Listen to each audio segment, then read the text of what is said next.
Maligayang Pasko at manigong bagong taon! Ito ang Far East Broadcasting Company Philippines. Family Matters, programang nagtataguyod sa pamilyang Pilipino sa himpilan ng 702 DZAS, FEBC Radyo TV, Agapay ng Sambayanan. Ang programang ito ay napapakinggan sa 1143 DZMR Santiago, Isabela, 1116 DXAS Zamboanga, 1233 DYVS Bacolod, Pinoy Connection, 1197 DXFE Davao City, FEBC Radyo TV YouTube channel, FEBC Radyo TV Signal Cable Channel 185 sa pakikipagtulungan ng GCTV at sa inyong himpilang 702 DZAS, FEBC Radyo TV, Agapay ng Sambayanan.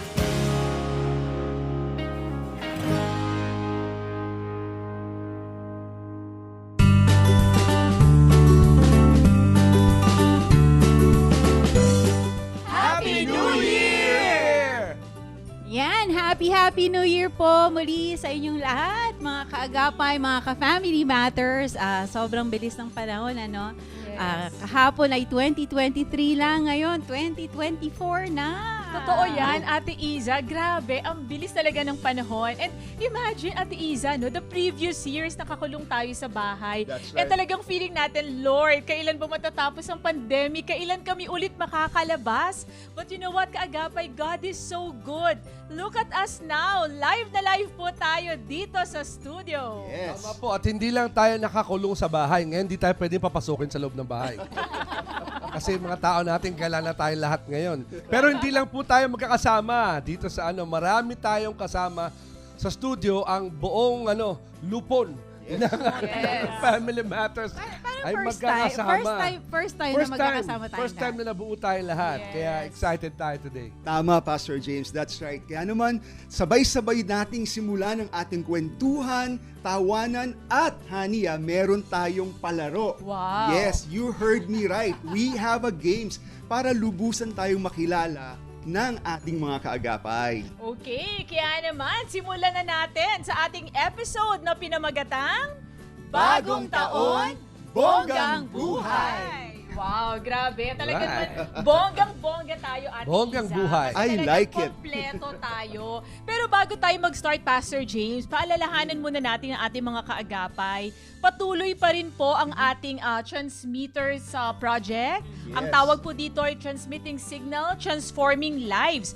Alam nyo mga kaagapay, for 75 years, nagpapatuloy po ang FEBC sa pagbo-broadcast. Talaga naman hindi lang tayo nagbabahagi ng salita ng Diyos, Pastor James. That's right. Nagbibigay din tayo ng impormasyon, ng libang, ng tawanan, ng kwentuhan. Kaya naman mga kaagapay, makiisa na po kayo dito sa aming project. Tama, Hani, no? At para sa kaalaman ng bago nating tagapakinig, ang inyo pong Far East Broadcasting Company Philippines ay non-profit, non-commercial organization. At dahil po yan sa Panginoon, tayo ay patuloy sa ating pagbo-broadcast.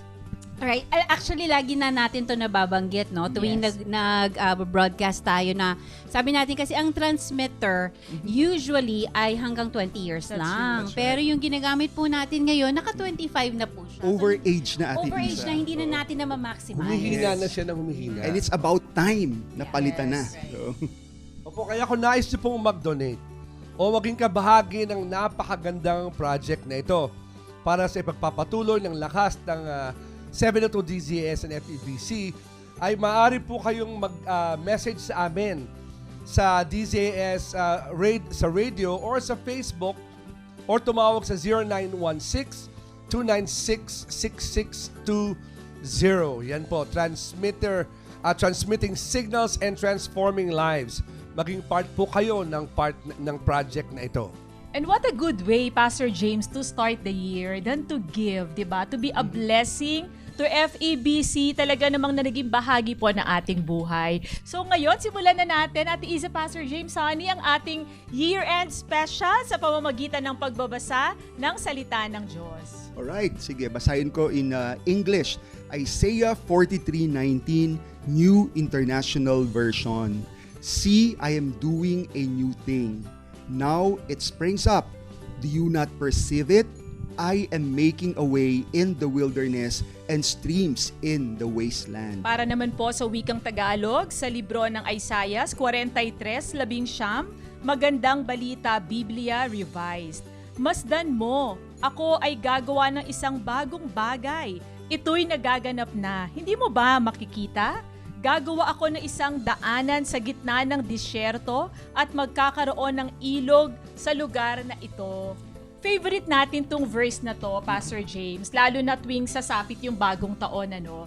Kalimitan kasi sa ating mga Pinoy, Bong, ang napapansin ko, every New Year, likas sa mga Pinoy na kumukonsulta sa manghuhula. Di ba, Pastor James?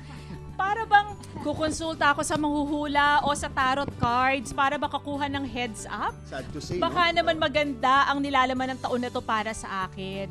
Yung iba naman po mga kababayan natin, bumibili ng mga Lucky Charms sa Binondo, yung mga nagbababay na pusa, 'di ba? Yung iba naman, pumupunta sa mga experts sa mga feng shui, 'di ba? Experts. Kasi nga po kaagapay, parang feeling nila ito na lang ang paraan para umasenso kami sa buhay, lalo na kung naging mapait yung previous years nila.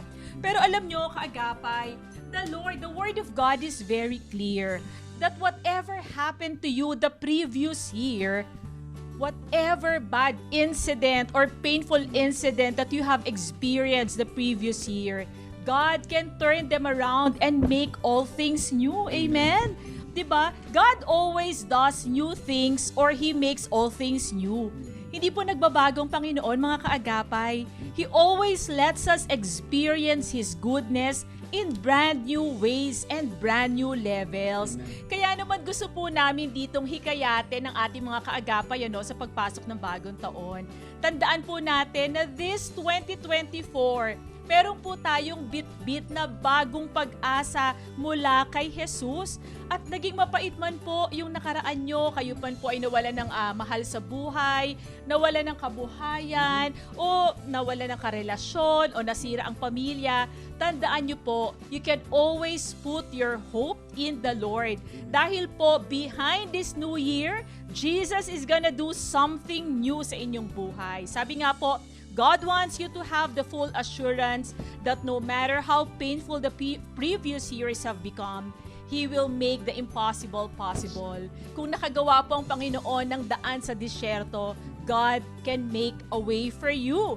Kaya naman this 2024, mga kaagapay, God is giving you a new beginning. Believe the unexpected blessings and success to manifest into your life this year. Yan po ang aming prayer para sa inyo.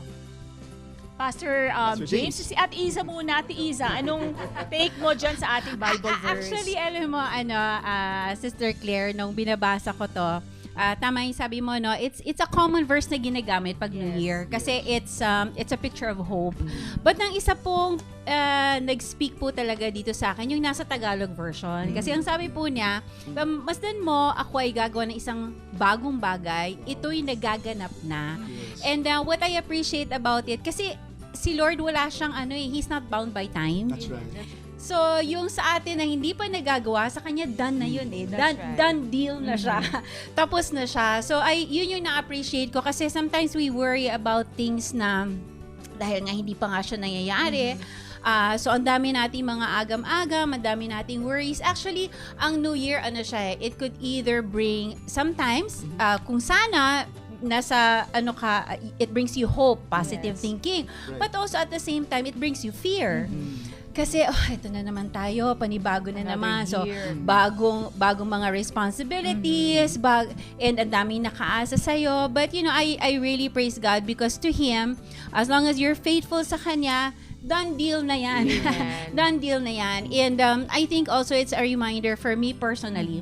Sa akin po personally, although I think more than, I always say this, sometimes, maybe siguro mamaya pwede ako i-correct ni Bishop pero ako po kasi I really believe sometimes people say na just have faith and it will happen. That's what they say. Just have faith, it will happen. But to me, faith is trusting that whatever happens, as long as you're surrendered to the Lord, that's His will. Yes. Kasi sometimes nga sorry pero bigla ko lang kasi na-remember because January was the month that we lost our son.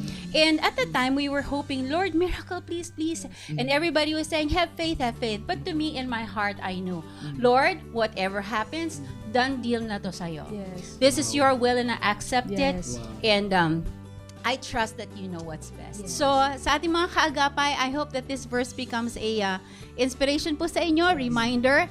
Ano mang nandiyan na harapin natin ngayong 2024, done deal na yan kay Lord. That Finish is na po right. yan. That Amen. is right. I agree. Pastor James, would you like to expound on that? Would you like Actually, talagang medyo sa mga dumaan po sa pagsubok, no? Sabi nga ng wife ko.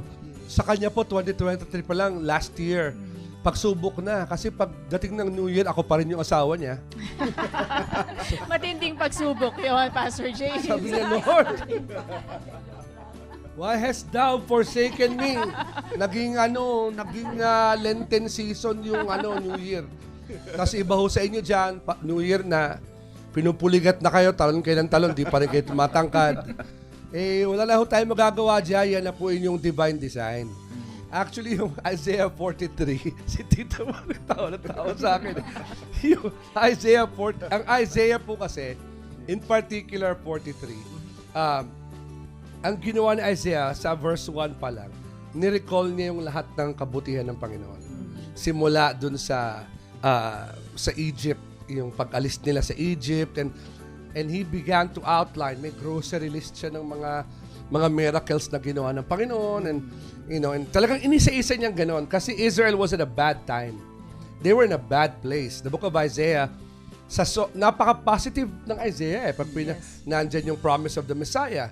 Even the promise of the prophecy ng kamatayan ni Kristo nandun din. But even as bad as that was, liberation at freedom natin yun Just of course, sino ba naman ang makakalimut ng Isaiah 40? Lahat ng tao kinukote yan, ginagawa pang kanta. Parang seemingly positive yung note ng Isaiah.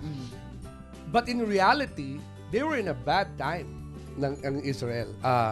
It was not a good time to be a prophet during time na yon. Makukulit yung mga Israelites. Matitigas ang ulo nila, nawala na sila ng kingdom, divided na sila. Just about everything na pwede mong isipin na pangit nangyayari doon. Pero merong ilang faithful na nandun. And they were losing hope and they were saying, ano ba?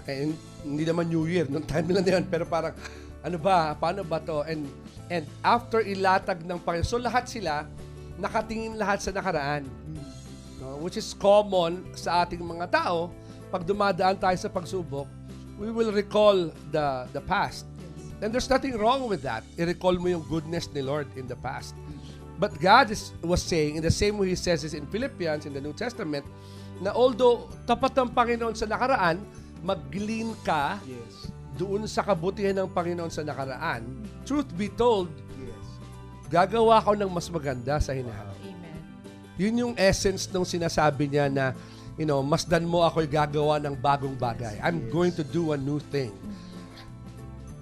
Pero alam mo, mahirap makita yung positive and good thing ng Panginoon kung hindi mo nakita yung katapatan niya sa nakaraan. So, nilatag muna ni Isaiah yung lahat ng kabaitan ni Lord, lahat ng kagandahan, katapatan ng Panginoon.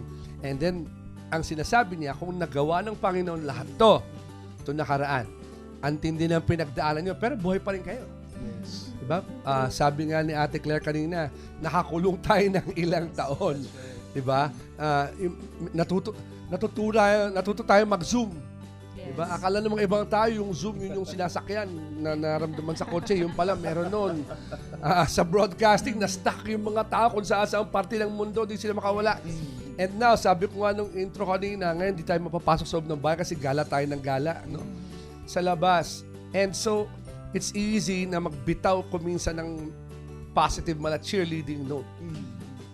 Pero walang dating yon kung hindi mo naintindihan na although ang tapat ng Panginoon sa nakaraan, meron siyang bagong gagawin. Amen. Panibago. Amen. And He said, sabi niya, ito'y magaganap, hindi mo pa ito nakikita, gagawa ko ng isang daanan, kahit na sa disyerto, gagawa ko ng daan, gagawa ko ng ilog sa lugar na dating walang ilog. In other words, if I say this all the time, even in my preaching, yung pangako niya kay Joseph. Right. Kung kinakailangan hayaan ng Panginoon magkaroon ng worldwide famine para matupad yung pangarap yung panaginip ni Joseph, gagawa siya ng famine. Yes. Di ba? Para matupad yung prophecy niya kay Joseph na o kailangan magkaroon malaking kagutom. Tutupad kasi gagawin ko yan kasi pinangako ko sa ito eh. And that's what the prophet Isaiah was trying to say sa mga faithful that was left at that time. Na God's going to do something. That's something that you can hang on to ngayong New Year na ito. Na maaaring hindi masyadong kaaya-aya o masaya yung pinagdaanan ng nakaraang taon. You know? Pero ang pangako ng Panginoon na nanatili yan. Yes. Wala siyang plan B. Plan A always Yes. works. Yes. Maybe not as quickly as we want, pero it always works. And kung Amen. kinakailangan, nagumuhit siya sa deserto para gumawa ng ilog at Amen. gumawa ng bagong daan, gagawin niya rin yun. At yun po ang ating isineselebrate ngayong New Year. Amen. Thank you, Pastor James, Ate Isa, Honey, for gusto ko lang explaining. sabihin, Pastor James, nakaka-encourage yung sinabi niya kaagapay, Yung take-away ko dyan, talagang in the middle of a bad situation, kaagapay, you could have a declaration. You can declare the goodness of God no matter how bad your past years are. Sabi nga, Pastor James, alalahanin mo lahat ng kabutihan, ng milagro ng Panginoon sa'yo, and that will sustain you for this year. That's right. And truth be told nga, sabi ni Pastor James, laging may gagawing maganda at Amen. bago ang Panginoon Yes. sa ating mga anak niya. So yan, mga kaagapay, sa araw na to, hindi lang po tayo magkukwentuhan dahil today, kasama po natin ang buong pamilya ng Family Matters. Yes, Kompleto po, from yes. Monday to Kasama pala Friday. Ate, boring pag kami lang. Oo nga. Natutulog na nga kami. Ayan. Sige na mga kaagapay. Alam ko excited na kayo makasama at makita sila. Kaya naman ipakilala na natin sila. Yung una nating kasama ngayon, mapapanood yun at mapapakinggan tuwing araw ng Huwebes. Haligi na to ng Family That Matters, is honey. true. Sa usapang senior citizen. At talaga namang sa mga tips na binibigay nila, happy-happy ang mommy ko, di ba? Ang mga lolo at lola ay nakaka-relate. Pakilala na natin sila, Ate Iza. Alright, si Ate Marlene and Ate Marlene. Hi! Happy Ate New Marlene. So happy to see you, Ate Merlin, Ate Marie. Grabe. Yes. Oh. Ate Marie, hello. Kamusta ang iyong New Year? Ay, mabuti naman. Kasi at least yung bang nakapag reflection. Yes. Yun lang naman ang ginagawa ko pag New Year. That is true. Reflection, di Fresh na ba? fresh, si Ate Marie. at Yan Ate ang favorite color ni Ate Marie, honey. Yes.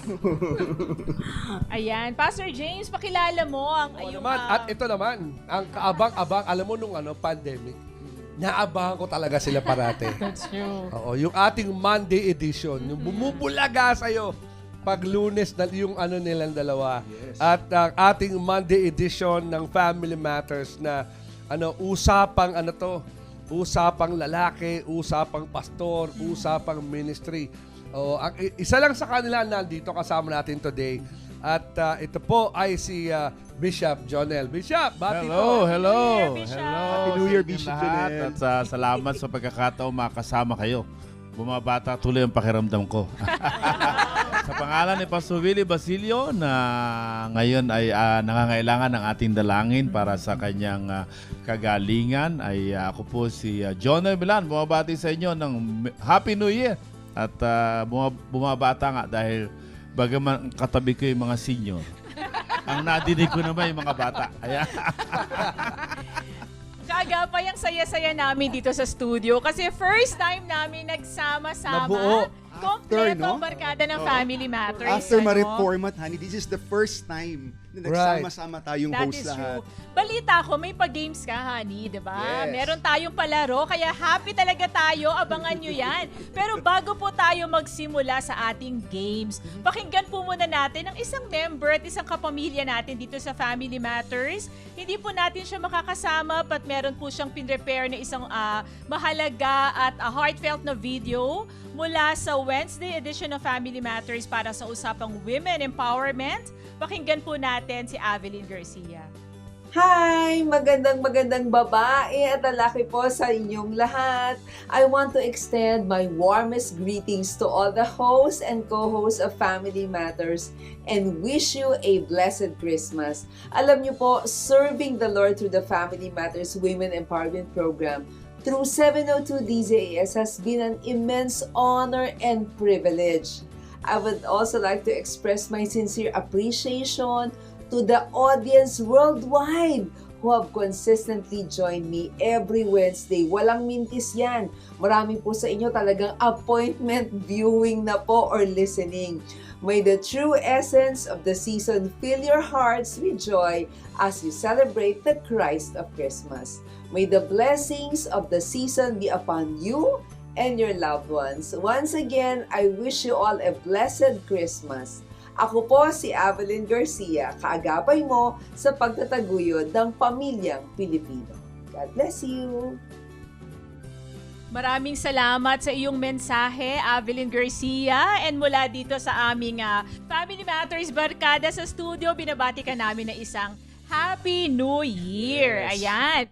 Sa pagkakataong ito, mga kaagapay, kami muna ni Bong ang inyong magiging host para sa ating palaro. Game Master for At today. ang ganda ng ating title. Like na like ko ang title. Ang title po ng ating palaro sa araw na ito ay Happy Love.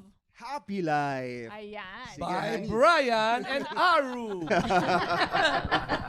Sige po, let me explain the mechanics of the game. So this morning, magkakaroon tayo ng mabilisang explanation. Ang mga players po mula sa perspective ng mga lalaki at perspective ng mga babae. Maganda yan. Pero tandaan ha, bawal ulitin ang sagot ng kapwa mo players. Malinaw po ba, Family Matters host? Eh, kung pareho ang aming position, paano yun? So unahan ang pagsagot. Opinion namin pareho.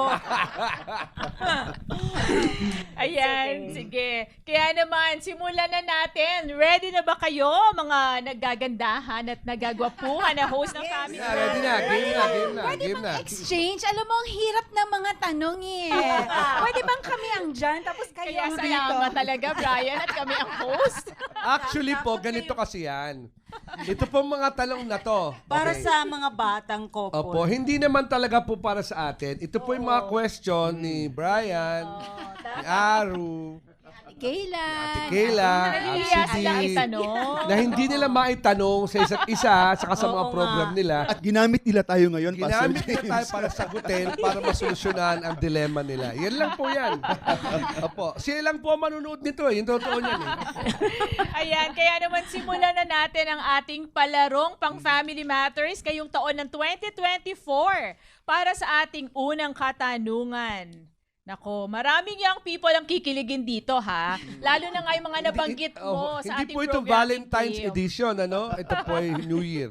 Okay, unang tanong. Paano mo malalaman kung ready ka nang magpakasal? Yan. Okay, Family Matters host.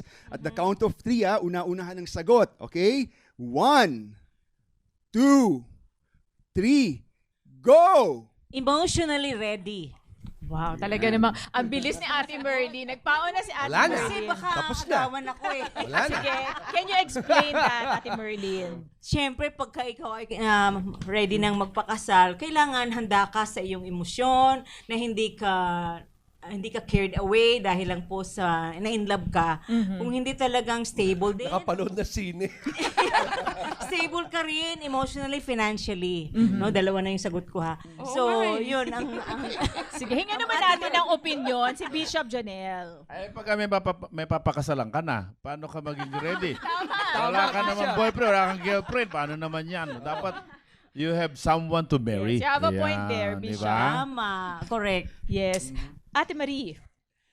Siyempre, handa ka ng magpakasal pagka ikaw ay may matatag na trabaho. Uy, totoo yan. Kaya mo nang bumuhay Yes. ng pamilya, di ba? Yes. Sige, Important. Grabe, di ba? Paano ka susunod ng sagot din sa Sabi mga niya. pagkatapos Ang nila? hirap sundan, Sila ano, po, ate? pag pinagsama-sama yung Meris, mga 500 years na po yung experience na yan. Di ba? Kontra pa ba? Pwede bang pass? Di ba pwede yung pass? Sa akin, actually, nung nakita ko po yung tanong na to, ang unang-una talagang pumasok sa isip ko ay, kapag handa ka nang to give up of yourself. Kasi, now, pag mag-aasawa ka, priority mo na yung asawa mo. So, hindi mo na pwedeng ipilit kung ano yung gusto mo, ano yung mga, yan. That is true. Ako po, alam mo, pag handa ka na mag-step out in faith. Kasi nung nakilala niya ako, sabi niya, Lord, eto ba? Sige, by faith na lang. Kine-claim ko. Ayun, sumablay tayo dyan. Opo. And then, sabi nagtanong sa akin niya, as a marriage counselor, no? There's, walang sapat na parang checklist ba? Yes. 1, 2, and 3. Oh, like, financially ready na ako. Ang pinakita sa atin ng COVID, isang sakit lang, gano'ng karaming pero meron ka, tapos yan. Baliwala. Diba? So, for me, sa akin, ang is like, nando ka ba sa part ng buhay mo na, na you don't want to find anyone else. Sa tingin mo, based, let me get a quote from Dr. Harold Sela. Sabi niya, you run hard as you can papunta sa Panginoon. And then, tumingin ka sa kanan tsaka sa kaliwa. Tingnan mo kung sinong at the same pace na kasama mo. Okay? Magandang candidate na yon. Magandang candidate na yon kasi pareho na kayo ng direction na pupuntahan. That's true. No, ang dahil ko nakikita kasi kuminsan sa lalo na sa ministry, eto, gusto pumasok sa ministry, gusto mo ganito. Yung kanilang hahanapin ay pogi o maganda, ayaw naman doon. Yes. Nasa kabilang part naman, Totoo. umpisa pa lang, alam mo na agad, magkatunggali na kayo, magbabangga That is na true. kayo. Yes. So sa akin, yung spiritual aspect, no, na direction na pinupunta ng Panginoon sa iyo, dun ka humanap sa larangan na yon. Yes. Okay? Kasi yung initial step mo nando na agad, you're already prepared. So sa akin yun ang Yes. Pastor James, tama, no? Kasi ang hirap naman kaagapay na magpapakasal ka sa isang tao din na hindi kayo pareho ng values, ng faith, Right. ng vision, di ba? And Bishop Jonel, gusto ko rin kung tama. Sa Bible, di ba, Bishop Jonel, si Adam, before sa kanya pinakilala si Eve, first meron muna siyang relationship kay God. And meron siyang trabaho, di ba? He was given the task of tending the garden. And kapag alam na ng Panginoon na ready na si Adam, that was the time Eve was given to him. So ganun din po tayo mga kaagapay, di ba? Alam ng Panginoon ng tamang panahon kung kailan kayo ready in all aspects. Ito po yung isang bagay, mga young people, na hindi natin kailangang madaliin. Because if you will entrust your life to God, the Lord knows what He is doing. He is your Heavenly Father after all. Tama, Hani. Idagdag ko na rin, Hani, no? Nung panahon ni Adam, ang trabaho niya was just to tend the garden. Pero nung dumating si Eve, parang they got promoted. From tending the garden, bigla na lang ang naging assignment nila is to subdue the earth. Parang the whole Yes. earth na. Di ba? Ang galing Nagkaroon talaga ng promotion. That's right. So gusto ko talaga yung sinabi mo, Pastor James, tama, di ba? Together, the husband and the wife could accomplish much. Di ba? Yung synergism, di ba? Ang tawag dyan, may synergism. Mga kaagapay, unang tanong pa lang yan, ha? Unang tanong pala po yan. At si Kuya Aru, Yes. doon mo malalaman na ready na kasi Aru Adam. Si Brian, second name niya Adam. Brian Adam. So, nasagot ba ang tanong, Brian, Kayla, Aris? Nasagot daw, nasagot. Ayan. Okay, Family Matters host, get ready for question number 2. Para sa usapang discipline sa mga bata. Ako, ito, Hani, very controversial to, Yes. Hani, no? Ano ang mas magandang communication? One-on-one conversation or over the table, katulad halimbawa ng family dinner? Okay. At the count of so, 3, Hani. 1, 2, 3, go! Ate, Una isa na po muna ako para tayo. wag na po Sige. ako agawan ni Ate Marlene. Handang-handa na si Ate Maraming Merlin. anak kayo sa akin. Ang unang pumasok sa isip ko uli, depende.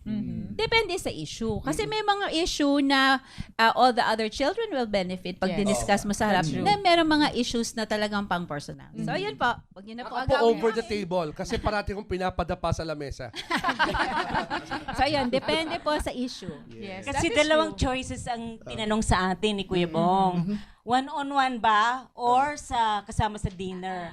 So, syempre, isa lang ang sagot ko dyan, one-on-one conversation. Yes. Whatever the issue is, so I have to talk to my son or my daughter. Tama, Ate Merly, no? Yung pag nag-discipline ka rin ng anak mo, maganda yung kayong dalawa lang and not in front of other people or minsan in public places, di ba? Sabi mo, Ate Iza, may mga bagay kasi na gusto mong ipaalam sa lahat ng mga anak mo, di ba? Isahan.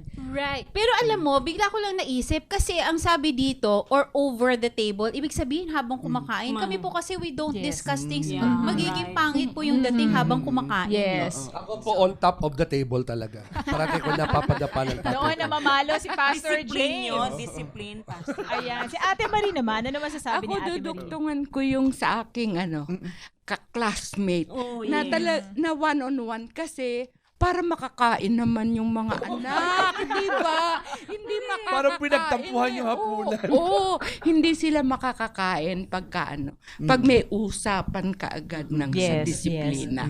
Ayan, Bishop Jonel, ito talagang pinaka-experience sa atin when it comes to parenting and discipline. Ako hindi naman. Hinga naman natin ng wisdom Para si tuloy, si Bishop ramdam Jonel. na ramdaman ko yung tanda ko. Yan, Depende kasi, pareho. Sapagkat pag sinabi natin discipline, hindi lang yung punishment. Ito magkakamali ng marami. Akala nila pag narinig nila discipline, punishment. Punishment is a small part of the discipline. Yes. So, kapag discipline, it has to do with rules, with policy. So you can talk about that sa over the table. When you talk about the policy, Yes. when there's got to be some amendment. Halimbawa sa amin, 5 Sa yung anak ko. Congress talaga, 5 no? yung anak ko. Kami mag-asawa. Minsan may meeting sila. Sila ang lower house, kami ang Senado. Tapos meron kami joint hearing. So yung mga ganong usapang pandisiplina, ay yung pwede yung over the table. Pero merong specific case, yung sinasabi kanina, you have to do it one-on-one. Kasi yung iba hindi kasali. That's true. Kasi halimbawa, Tama. involve yung aking pangalawang anak, okay, nag-away yung pangatlo at panganay, yung iba, labas muna. Kasi wag You sumausaw. don't want to embarrass your child. saka yung to hindi the- kasali, Makamarites yung mga ibang oo, yung hindi kasali, wag sumasawsaw. Yes, Kaya yes. gumugulo ang buhay. That is true. Yung hindi kasali, sumasawsaw. Bishop, Dapat sa yung age kasali po ba, lang. nagmamatter din ang pagdidiscipline? Sa Ay, edad oo, ng mga bata? importante. Sapagkat, syempre, kapag malaki na, mas maraming paliwanag. So, mas mahaba-haba. Yes. Hindi mo pwede i-shortcut. Pag bata, syempre, hindi masyadong isasalita. Ang challenge naman doon, how to make them speak.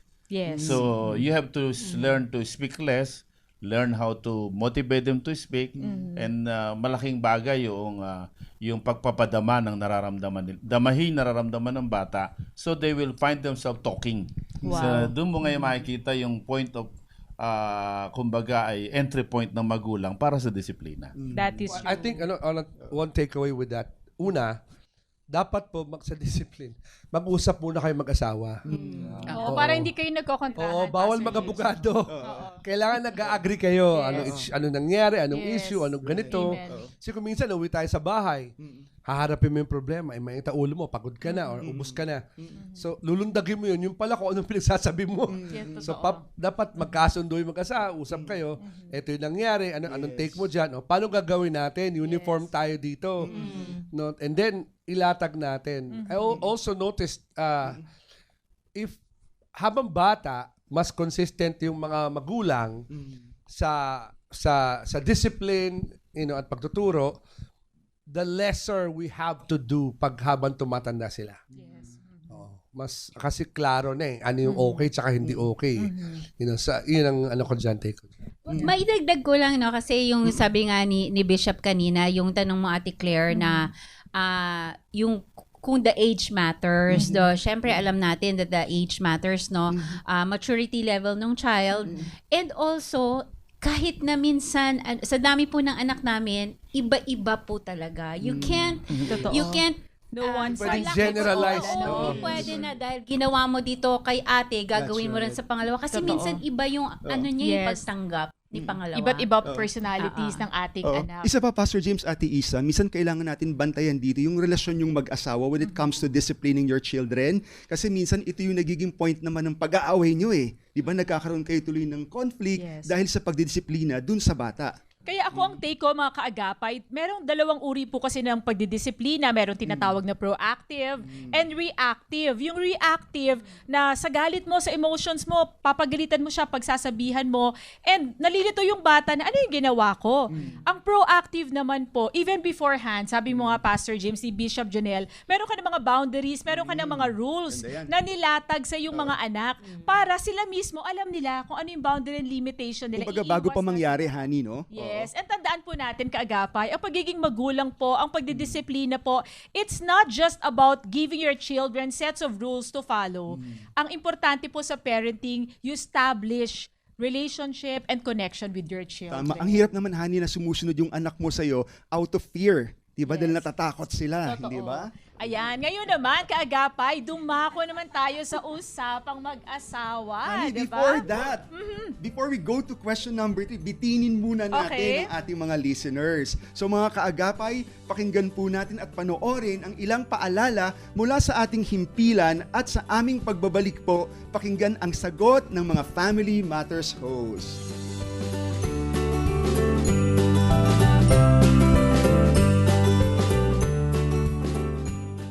Bagong taon. For sure, walang pinagkaiba to noon. Stress na naman ang dulot nito.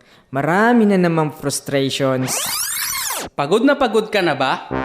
Motibasyon ang kailangan mo. Mahirap umasa kung hindi ka sasampa sa panibagong pananampalataya na makakaya mo ang lahat sa tulong ng Diyos. Manghihina pero huwag kang hihinto.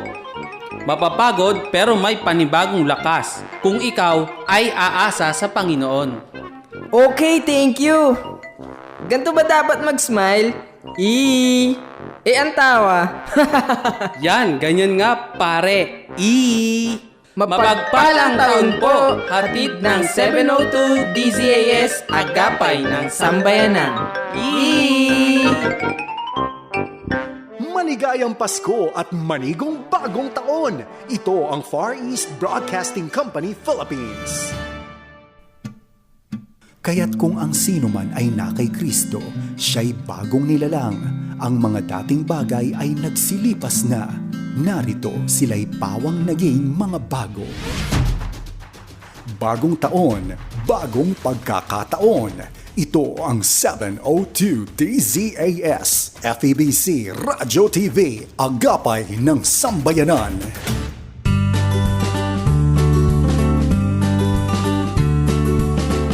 Welcome back sa Family Matters! Ayan, kanina nabitin tayo mga kaagapay sa ating question number 3. Kaya ready na ba kayo mga Family Matters host? Ito naman usapang mag-asawa. Kasi kanina, pang mga young people, ligawan, tapos dumako tayo sa usapang parenting. Ngayon naman, usapan natin ang usapang mag-asawa. Ito na. Dapat ho ba na magsingilan sa utang o hiniram na pera ang mag-asawa? Tingnan nga po natin. Ito talaga excited ako kung ano mga opinion nila at saloobin. Honey, naalala ko tuloy, may utang ka ba sa akin? Huwag naman tayo dito magsingilan, honey. Tignan muna natin kung ano yung sasabihin nila, di ba? Sige. Gusto kong unahin dito si Ate Merlin. Utang nga di ba? Kaya bayaran. Yun lang yung sagot ko. Okay. Sige. Si Bishop Janelle. Ay, oo, utang ay babayaran. Malibang kung babaguhin ang pangalan na hindi na utang. Pero hanggat utang, babayaran. Tama. Okay, Ate Marie? Sa akin naman, bakit kailangan pang mag-utangan? Hindi ba pwede naman kung makita ang situation ng kanyang asawa, share na lang, wag ng utang. Yes. Pastor James. Sa akin, delikado, baka magkamali ako ng sagot. At masingil ka ni Ate Isa. Sa inyo, Q&A lang to, pero uuwi ako kasama neto. So, ano ba sa sagot? Gusto ko yung sagot ni Tita Marie. Bakit ba kailangan mag-utangan? Hindi ba? And if in case gano'n naman talaga yung mangyari, alam mo, isang bagay na alam ko pag may utang ka, alam mo pratika may utang. Hindi mo na pwede, nakalimutan ko. Okay. Siguro wag nating umabot sa point na magsingilan. No, i-volunteer natin. May utang ako sa yung ganito, ito na, no? And then kung gusto mong ibalik, di ibalik mo. O hindi mag-date na lang tayo. O bumili lang tayo ng ganito. O mag-grocery na lang tayo. Kayo ba, Pastor James, was there a time ni Ate Isa na nag-utangan kayo? Wala Tamang tanong yan. Tamang tanong. Wala sa script yun. On the spot Hindi question po, natin. pero may billing ako every month. May statement of Statement of account. Hindi kasi Kuya Bong, iniisip ko nga yan. Depende kasi sa arrangement Sa ng setup, mag-asawa. Sa setup. Kasi meron ako mga kilalang mag-asawa na talagang one account lang talaga sila. So kung isang account lang, sinuutangan mo, sarili mo rin, di ba? So wala talagang, hindi pwedeng mangyari yung nag-uutangan kayo. But then again, meron din naman na, for example, like kami, meron ng set na ako yung responsible for this, siya yung responsible for this, and then meron kaming yung share na So if dumating ka dun sa point na, let's say na miss budget for some time, and then he had to borrow from me for something that was already set, hindi syempre kailangan i-return niya kasi may pinaglalaanan yun ganon. Yes. Pero yun nga, hindi ko naisip na nag-uutangan. Parang contractual yung dating, no? Hindi, Parang, tsaka, may utang parang ka. hindi naman umaabot dun sa... Pautang naman. Oo. Oo, hindi kami Yeah, umaabot yeah. doon. I think ang important is mag-usap yung dalawa sa umpisa. Yes. Sa amin kasi in our case, no, actually cultural din eh. For example, sa Amerika. Sa Amerika, ang Totoo. kadalasan lalaki ang may hawak ng pera. Ang babae, wala siyang hawak ng pera. So, kaya nagtatrabaho ang babae doon para may sarili siyang pera. Yes. Sad, no? From the Filipino perspective, parang, Bakit ganun? Yes. Di ba? Sa amin naman po, kinauwi na sa amin is that yung pinagkakagastusan niya, it's something that gustong-gusto niyang gawin. Which, in that case, mag-grocery. Yes. Memorize po niya, dadaanan namin lahat ng mga grocery, lahat ng linya. Nakatulak din po ako ng kariton. From Kasi aisle 1 to 30. Oo, Ganun i-remember din ba namin. sa inyo? Kaya pinipili kong grocery, maliliit lang. Ikutan namin, para balikan namin ulit mamaya. Ay, maganda yung kanina. Sabi ko, dumaan na tayo dun. Daan kami ulit. Pero enjoy niya yun eh. Yes. Enjoy niya yung part na yun eh. No? Ako naman, ang na-enjoy ko pag, mga birthdays, o pag mamamasyal, pag magaganon, na-enjoy ko yun. Spoiler ako pagdating sa ganon. Siya, kasi yung family business nila dati sa pinausukan, magluto. So talagang magluto, enjoy na enjoy. Kahit pagod na siya. Alas 4 na umaga siya pa rin yung nagpe-prepare ng food kasi enjoy niya yun. So, ganon. And there's times na may extra siya. O ako muna, labas tayo. O sige, okay, ako naman. True. O grocery, medyo mas freewheeling ba? Yes. Imbes na umabot tayo sa part na magkautangan tayo ng gano'n. Totoo. Pastor James. Ako naman, Pastor James, kasi normal sa kultura natin mga Pilipino na yung lalaki ang nagtatrabaho and yung mga babae naman tayo ang administrator ng inientrega na pera ng ating asawa. And kami po ni Bong kasi sa aming tinuturo na tayo po ay one flesh, tayo po ay pinag-isa ng Panginoon, spirit, soul, and body. So nung pumasok po tayo ng covenant relationship, meron po dapat mutual sharing and mutual exchange of everything. Kaya I like what you said, Pastor James, Ate Isa, na sabi ni Ate Marina, bakit sana hindi na umabot sa point na kailangan nyo pang mag-utangan? Kasi yung mga lalaki bilang head ng family, kung may nakikita kayong need ni Mrs., lalo na at walang kakayahan si Mrs. magtrabaho,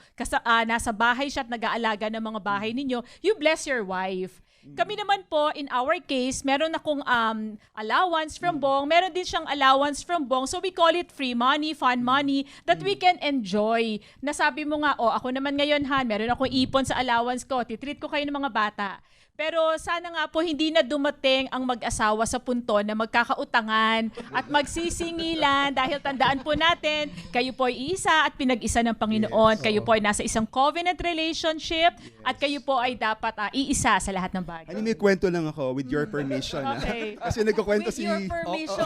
Ano man po Okay, dadagdag mo ako dyan. Pastor James Ano at man si po Ate ang mangyari kay Bong pagkatapos ng Uuwi palabas na kaming ito, magkabate. you can send your contribution sa 0916. 66620. Alam mo, Pastor James, Ate Isa, everyone, kami po ni Claire, ako po kasi yung mahilig mamili. So every time nag-grocery kami, lahat ng gusto kong makuha, kinukuha ko sa cart po, nilalagay ko. Pagdating sa cart, Sabi ko, nasa na yung mga card? Tanggal na Tinatanggal siya pala ni lahat. Claire isa-isa. Pag nakatalikod siya, ibabalik ko. Pagdating sa counter, ang onti na lang. Yun na lang, sinala ko na. Yung mga needs lang talaga. Tinilter mo na. Yes. Tropa pala kami ni Bong. Kasi po nung one time, yung asawa ko po nagpunta sa Amerika. Dahil may sakit yung aking, yung biyanan.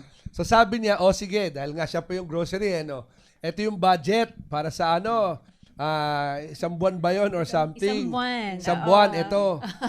Ayan na yan alam mo na naman. Nag-set pa siya ng menu. May menu pa eh. May picture pa, ate. May picture pa. At marunong mahilig ako magluto. Pareho kayo mahilig magluto. So, gawa. After 2 weeks, ubus na isang buwan namin. Hindi na budget, Pastor James. Pareho kami mo, maganda to mukhang masarap to lagay natin. Wala kumukontra. Tapos sa usapan. So 2 weeks na yun, naubos na yung budget. Yes, Umutang tita. ka. Umutang siya sa akin. Umutang na ngayon ako. Okay. Ayan, ako, kaagapay, di ba? Nag-enjoy tayo sa ating usapan, di ba? Usapang mag-asawa pa rin po tayo para sa ating next question. Itong pag-uusapan na tanong natin ngayon, medyo controversial din to, Bishop Jonel. Sabi ng iba, normal daw to sa isang pagsasama. Pero nakakapagod to, honey. Na-spice up yung relationship. Pero sabi naman ng iba, wag naman sobra na nakakasakal na. So ang ating tanong po para sa ating question number 4. Paano ba dapat i-address ang pagseselos sa mag-asawa? Okay. At gusto kong unahin Wait lang, honey. Let's count. Okay, sige. Okay, Family Matters host, are you ready? 1, 2, 3. Bishop Jonel, paano Mahalaga- kayo nagseselosan? Mahalaga Mrs. na makidama kapag may nagsiselos, makidama yung isa. Sapagkat yung damdamin yan Yung mga nagsiselos, hirap na hirap din yan pagkaraan nila magselos. Kaya madaling sabihin, ba't ka nagsiselos? Mahirap yun. Mahalagang makidama. Sapagkat wala siyang magagawa, naramdaman niya yun Pagkaraan noon, magkakaroon ka ngayon ng karapatan na ugatin sa nanggagaling yung selos. Yes. Kung ito ba'y galing sa panloob na problema. Halimbawa, may insecurity, mayroong natitreaten, or galing sa behavior nung pinagsiselosan dahil masyado malapit sa ka-opposite sex. So, mauugat. Pero kapag hindi tayo, pasensya na kayo, giniginaw ko. Ngayon na pa ako tahimik. Ayan, sabihan natin si Brian, hinaan ng Brian kasi, aircon. inaasa Tinitingnan ko nga po yung mic. Sabi ko, ba't nakaganda yung mic? Kaya Nasa tahimik ilalim ako, kanina pa. Giniginaw ako. Nagpalit kasi ako ng sakyan, naroon yung jacket ko sa kabila. Anyway, so yun, pagkaraang ugatin, then dun kakailanganin ngayon i-address kung ano ang pinanggagalingan. Halimbawa, hindi aware yung lalaki na masyado siyang malapit sa babaeng iba, na siya naman kaibigan lang, o di i-address yun without judgment. Yes. Pero kung ang problema naman halimbawa, may mababantingin ng nagseselo sa sarili niya, o di i-address kayo nyo na wala palang problema. Ganyan nangyari sa aming mag-asawa Yung asawa ko sobrang selosa. Kala ko dahil pogi ako. Yung pala hindi, dahil medyo mababantingin niya sa sarili niya. Ako naman mga kaibigan ko mga babae. So I have to make a decision early in our marriage na mag-disengage sa mga kaibigan kong babae. At the same time, tulungan siya na ma-regain yung kanyang self-esteem, yung kanyang self-worth. At yun, na-outgrow niya. At ngayon, hindi na siya silosa. Ang ganda, Bishop Jonel. Ang daming natutong mga kaagapay sa sagot ni Bishop. Gusto ko, honey, yung sinabi ni Bishop Jonel, you have to trace the very root, yung pinagsisimulan ng selos. Diba? Maganda yun. Kasi bakit ka nga ba nagsiselos? Kasi mababa pala yung tingin mo sa sarili mo. Diba? May low self-esteem. Pero maganda rin na talagang maging compassionate ka muna sa asawa mo. Huwag yung judgmental na, ano ba pinagsiselos mo, di ba? Pero ang ganda Tama ng yung point Bong. niya. Tama yun. Parang galit ka, honey. Kasi laging may pinanggagalingan Be compassionate. That's pagsiselos. true. Yung Kaya pong alam may mo, extra room sa bahay ninyo, Mga 0916. husbands, makinig kayo. Sige nga, Ate Merlin. Tayo mo. Let's go. Alam yung mga babae, alam niyo yun, nararamdaman namin. Sana maintindihan niyo kung bakit basta kami nagsiselos. Hindi ba kayo napapagod, Usually, Ate hindi Merlin? naman selos yun Parang nagiging mayroon lang kaming napapansin na hindi yata maganda Tama. tingnan, no? Hindi okay na sobrahan yata ang attention mo sa isang babae Yes. na hindi ako selosa pero there was a time na yung alam mo yung transference ng counseling with the counseling. So ako mismo ang nakaramdam na sabi ko sa asawa ko, Han, iba ng pakiramdam ko dito ha. So minsan kasi kayong mga lalaki parang hindi nyo lang napapansin, di ba? Pastor Clem, alam mo na. Pastor Clem. So anyway, nung sinabi ko sa husband ko yon, Han, sa lahat ng counselors mo, ito ang medyo may kakaibang kilos. So naging aware siya, iniwasan niya na at binigay niya na sa ibang counselor yung counseling. Napunta na kay kay Bishop Junel. Kaya Yung naging asawa silosa naman. yung asawa ni Pastor. Kaya nagselos siya. Kaya pala naging... Pasahan pala ni Pastor. Ayun. Pasahan ng counselors. Nagkaalaman na po. Hindi, kasi kami ni Pastor Clem, naniniwala kami na ang mga misis ay second Holy Spirit. That's true. Small S nga lang. Conviction galing sa Small Holy S. Spirit. Kaya we have to listen to our wives. That is true. That's the sad part of counseling. That counselor should listen to the wife. Bishop, sila daw yung Holy Spirit. Listen to the counsel of your wife. Hindi, pero totoo yan mga kaagapay ha. Ang isa sa pangalan ng Holy Spirit Ezer Kenegdo. At yan din po ang binigay na pangalan natin mga babae, Ate Iza, bilang helpmeet, Ezer Kenegdo. And such a privilege na mabigyan ng the same kapangalan ng Holy Spirit. Kaya tayo talaga ang second Holy Spirit ng ating mga asawa. Diba? Yan lang po yun. Bawal kumontra. Bong. Hindi, sa totoo lang yan. Magkano na yung tinatahak mo na yan. Ang mga babae ay tayo. mataas ang antena po, mga kaibigan ng mga babae. Radar, Bishop. Kaya dapat favors namin yun. ang mga lalaki ay nakikinig at hinihingi opinion ng babae dahil may regalo ang Diyos na mataas ang antena ng mga babae. Amen. Kaya lang ang problema ay ito. Kumbaga, May kabig. kumbaga yung May antena, kabig. di ba, makakasagat tut ganon. Problema, hindi pa kompleto yung hindi pa kompleto yung message, may conclusion na. Yun ang problema sa babae. Wag agad May nagko-conclude. talim yung dulo ng antena kasi. Wag agad nagko-conclude. Kaya kailangan naman yung gift ng lalaki ng wisdom. Yes. Yeah. So pag nagsama yung gift of discernment ng babae at saka yung gift of wisdom ng lalaki, panalo ang pamilya. Nagko-complement Yes. talaga, Bishop. Ano? Yes, right. Ate Let me Marie, let me comment lang Ate Marlene sa shinare niya kanina, no. Kasi tayo, 'di ba, we all look up to Pastor Clem and Yes. Ate Marlene, 'di ba? Ngayon sa revelation ni Ate Marlene, sila din pala kahit na Oo mga counselors, naman. talagang dumadaan din sa Yes. mga ganun. Just normal like normal kasi nga, couples, selosan di ba? sa Oo. pag-asawa. Si Ate Marie naman, hinga natin ng opinion. Hindi kasi ang doon sa akin, hindi antena yon, Bishop. Malakas ang pakiramdam ng babae. Malakas. Yun ang napapansin ko sa counseling ko sa mag-asawa. Yes. Ay karaniwan, parang hindi naisip ng lalaki na nakaselos-selos ang kanyang kilo. Pero ang babae, ang siyang Ramdam, nakakaramdam. Totoo yan. Ate Iza, ano masasabi mo? Ang sinulat ko po sa notes ko, na hindi natin nasusunod ang ating cue sheet, di ba? Pero ang sinulat ko po dito, how do you handle? Okay lang. Parang maraming kasalanan si Pastor James. Hindi, niyaramdaman ko lang si Bong. Hindi, sa akin ang nilagay ko is with love, respect, and honor. Yes. Kasi sometimes, tama, syempre nag-agree ako dun sa kanilang lahat po, no? Ang ganda po ng pagka-explain nila. Sometimes nga hindi mo although first time, pero ang gusto ko po yung sinabi po ni Bishop na alamin mo kung bakit. Kasi nga, you can't just, hindi ka pwedeng tapal ka lang ng tapal nang hindi mo talaga nalalaman yung source. Pero meron din kasi mga times na kahit silipin mo saan ang pinanggagalingan, walang pinanggagalingan, pero katulad nun, iba lang yung pakiramdam mo. And sometimes, hindi siya founded. Yung it's just an ill feeling. Yun lang talaga. And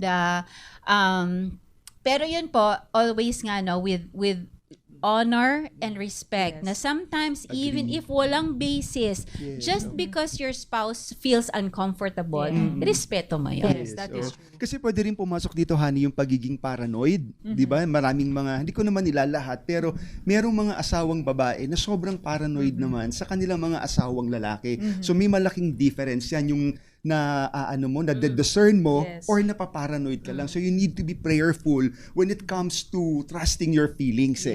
Kaya naman bilang head ng mga pamilya, ang mga lalaki po talaga, naatasan sila na to head the wife, hindi lamang po sa finances o kung saan, pero yung sa spiritual aspect, Pastor James, di ba? It's good for husbands to check on the wives from time to time na Iza o Claire, okay ka ba, di ba? Check on the emotions and the feelings of your wife. Kasi minsan tayo at Iza, kinikimkim na lang natin, di ba? Yung nagsiselos ka na, talagang nag-aano na yung loob mo, and then sasabog ka na lang pag sobra na. And hindi naman nga aware ang hubby, di ba, na meron na pala siyang ginagawa na sobrang lapit niya sa ka-office mate, na tayo naman kinikimkim natin. So it's good also for the man na to check on their wives from time to time. Hani, isingit ko na rin, no? Kaming mga lalaki, yung air host namin is respect. Yes. Kumbaga, pag inaapakan yung mga babae, yung aming air host, hindi nyo kami nirerespeto, medyo papalag kami niyan, Pastor James.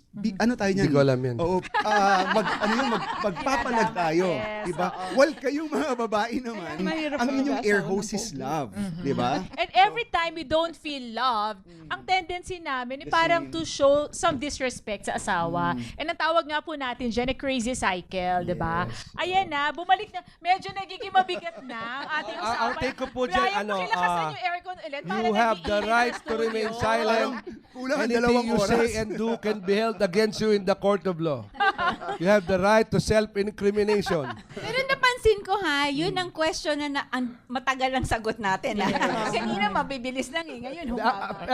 On take on sa marriage counseling, ang sinasabi ko para sa lalaki, kung hindi mo ikakamatay, give up mo na lang. True. Ang ganda niyan, Pastor James. That's just the way it is. Yes. Kung di mo na ikakamatay, give up mo na lang. Kahit na sa tingin mo may parang yung pagsiselos or whatever, yung iba naman, hindi naman sa opposite sex selos eh. Kung minsan, yung lalaki sobrang trabaho. Yeah, sa trabaho. Trabaho. Kasi ang lalaki, part ng curse natin yan eh, yung self-respect mo, makuha mo from the sweat of your Yes. brow. Default natin yun, Pastor Oo, James. driven talaga. Type A ka, triple A ka pa. Na, hanggang bahay, ganun pa rin. Yung iba naman eh, yung mga addictions, madali na pag-usapan yan, set aside na yan. Yeah. So, the mere fact na nababother yung spouse mo about something. Okay, just the fact na nababother yung spouse mo about something. Whether mayroong bang intrinsic basis yan, malalim na pinagagalingan, na hugot, or sa kanyang personal feelings, no? Alamin mo what it is. Tama si Bishop John. Yes. Alamin mo what it is. Yes. And if hindi pa rin kayo Tagpo. magtugma, na sa tingin mo, wala naman talaga. The mere fact na yung pinakamahalagang tao sa buhay mo is bothered by it. Then, give up mo na Better lang. to give Oo. it up. Maybe some other time. Yes. Maybe pag nag-mature na kayo pareho, alam mong i-deal much better. That's right. Then, kung minsan nga, ang babae, sila sa kaibigan, barkada, di ba? Or whatever. Ganun din naman sa mga babae.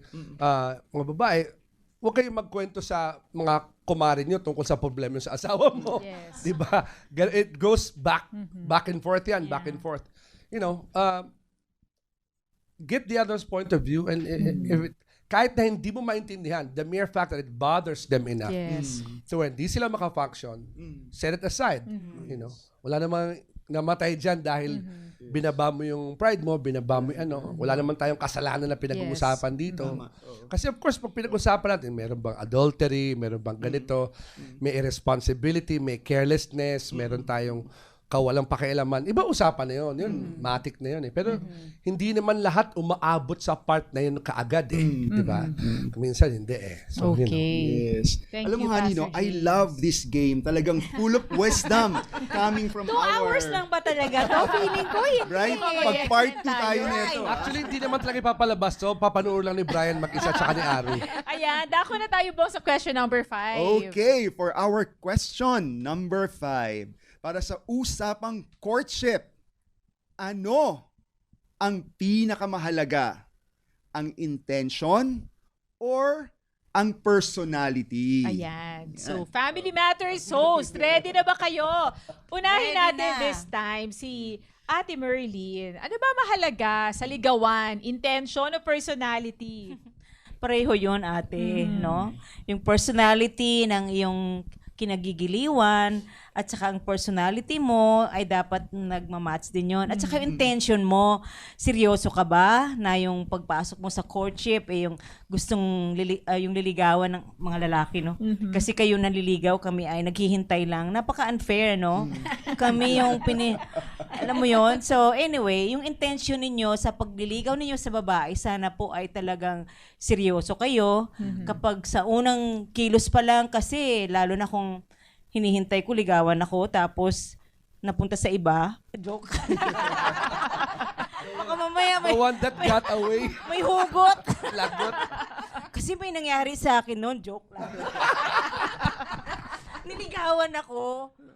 Gusto ko naman yung lalaki. Pagkatapos, mayroong pumasok na first year. Nasundot. Bigla akong binasura. Oh, anyway. Nabaling yung attention doon.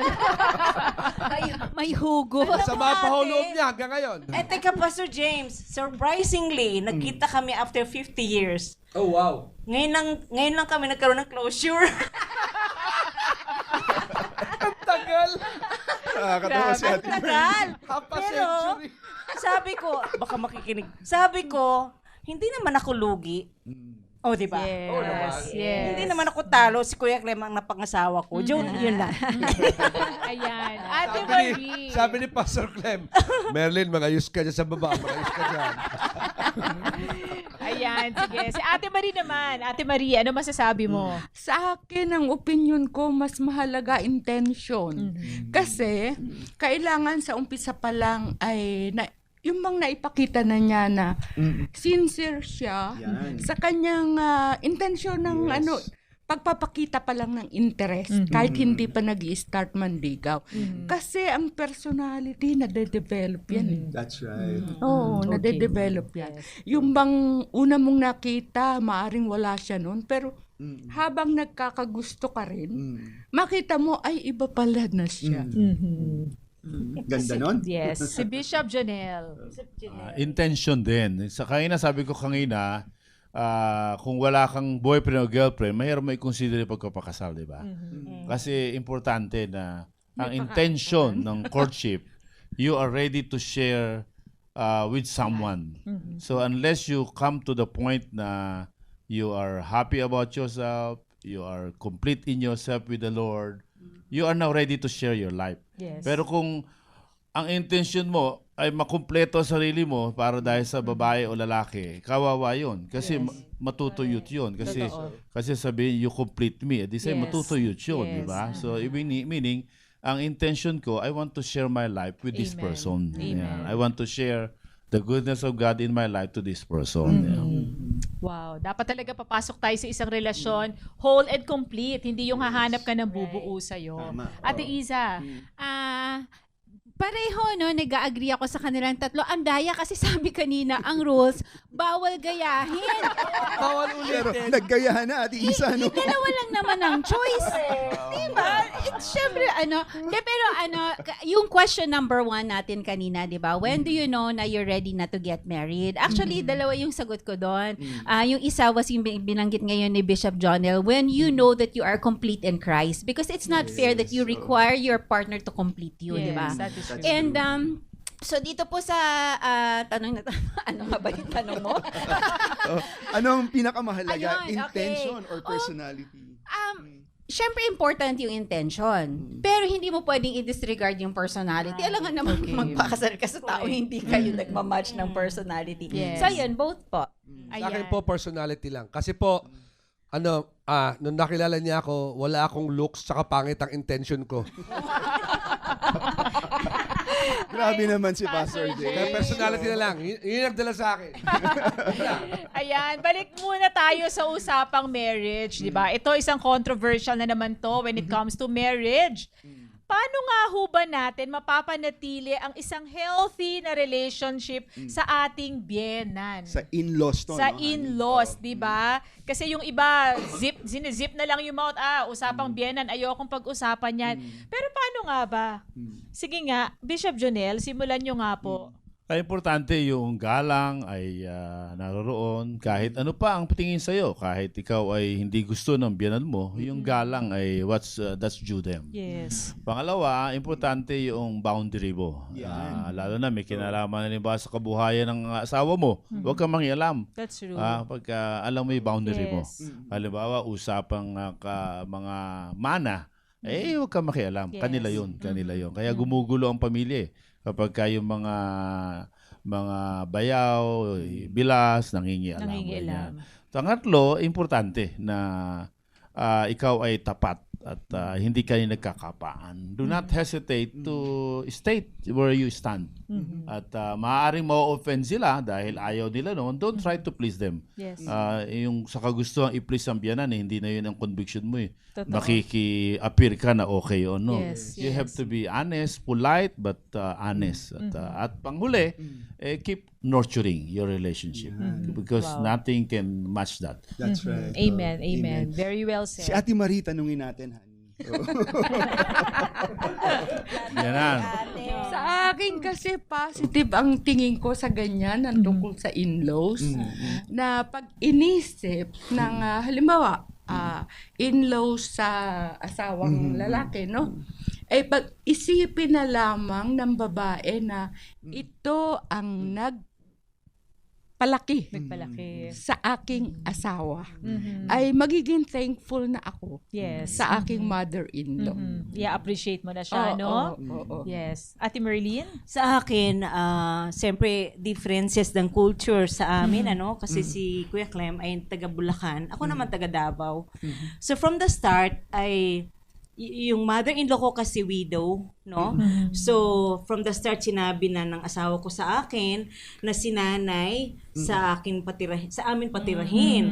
So, naging clear from the start Yes. na since widow yung mother, dapat doon siya sa panganay na anak, di ba? Pero sa akin nag-stay yung mother-in-law ko.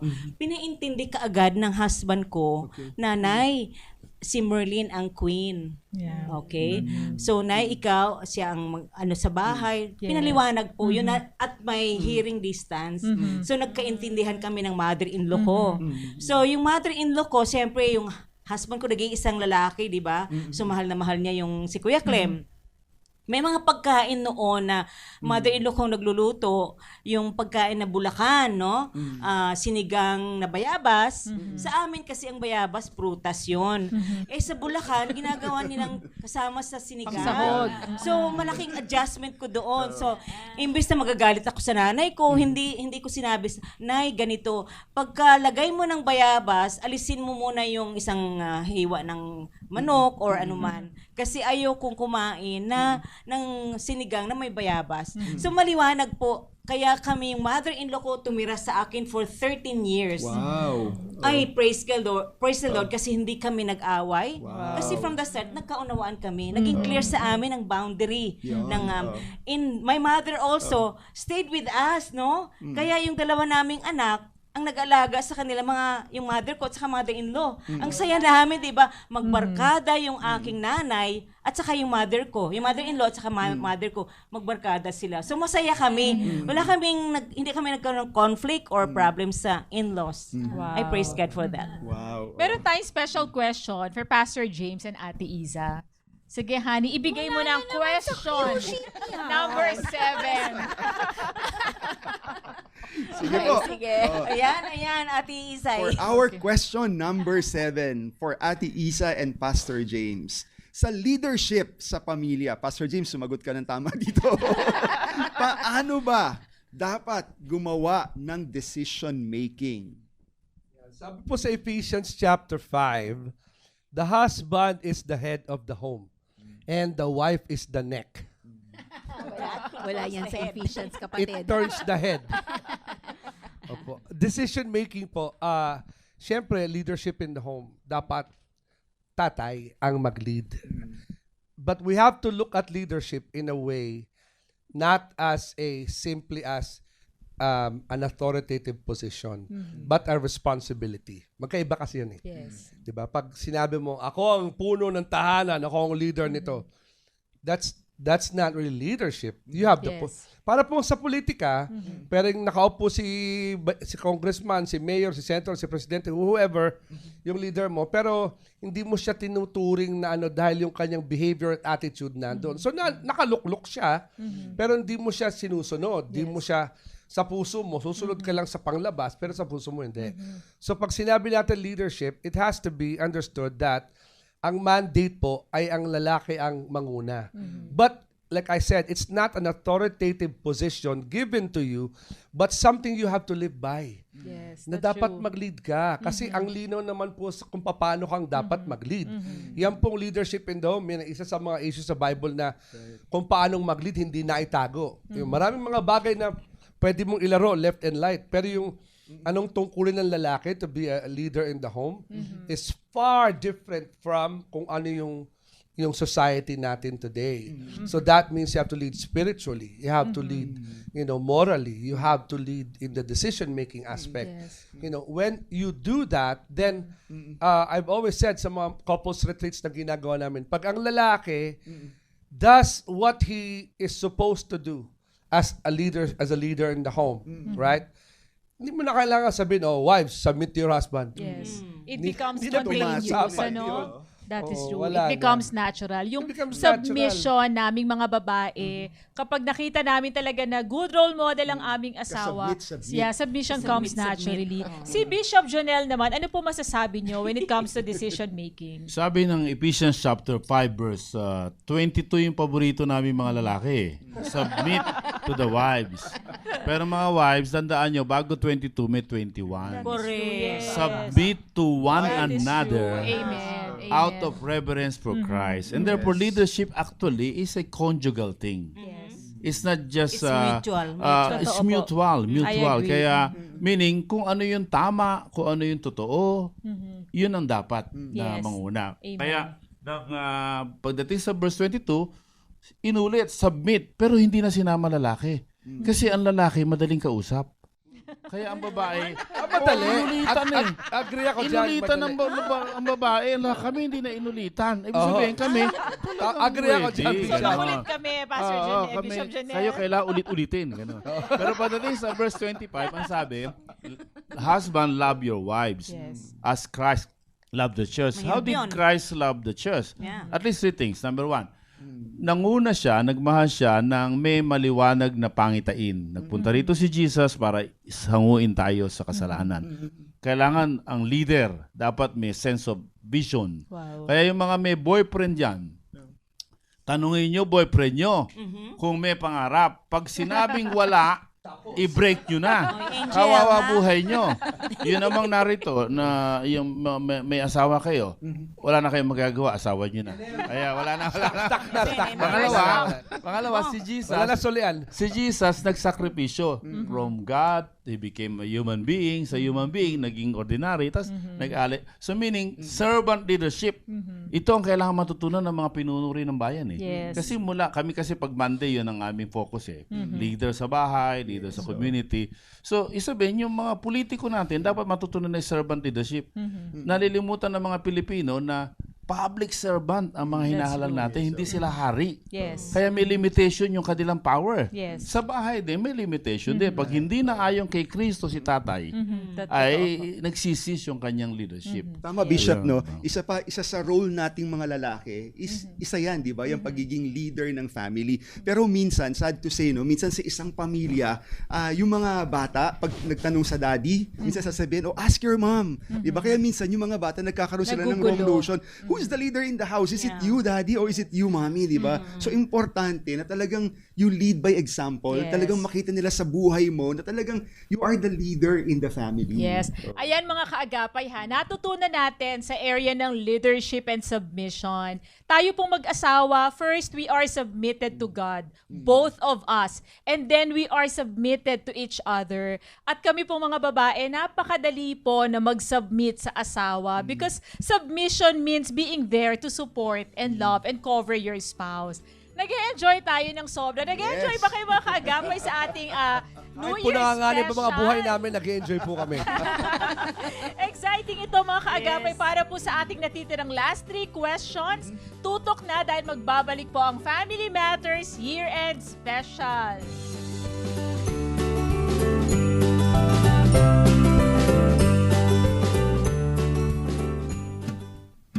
Kaya't kung ang sino man ay na kay Kristo, siya'y bagong nilalang. Ang mga dating bagay ay nagsilipas na. Narito sila'y pawang naging mga bago.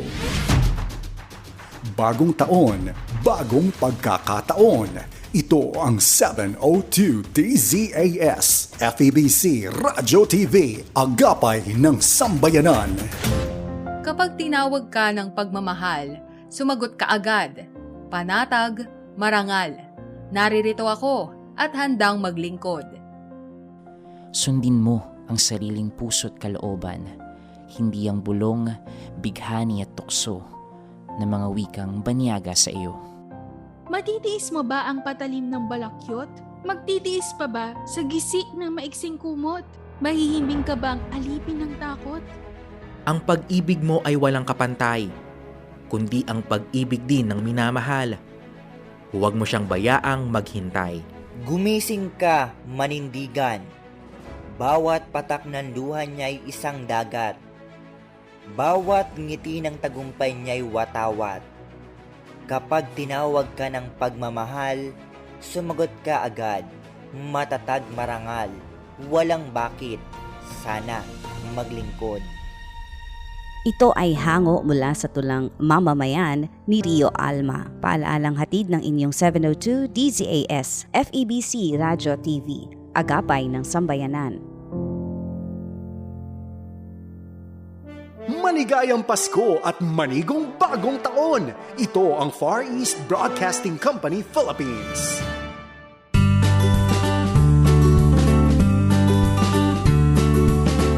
Welcome back sa Family Matters! Yon! Para sa usapang maturity. Ani, maturity to Sino ang unang tumatanda ang itsura? Babae ba o lalaki? Hindi yan ang tanong. Mamaya pasagot natin sa lahat. Sige. Sir, at your own risk.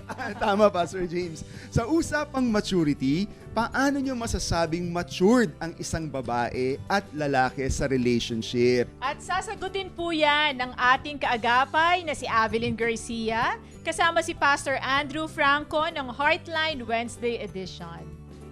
Sa usapang maturity, paano masasabing matured ang isang babae o isang lalaki sa relationship?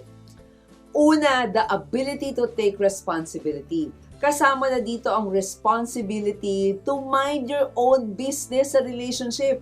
Di ba sabi ng Bible, men love your wives, women submit to your husbands or respect your husband. Ibig sabihin, ang trabaho ng lalaki ay magmahal. So mind your own business. Magmahal ka and be responsible to fulfill it. Focus on loving your wives. Ganon din sa babae. Your responsibility is to submit and respect your husband.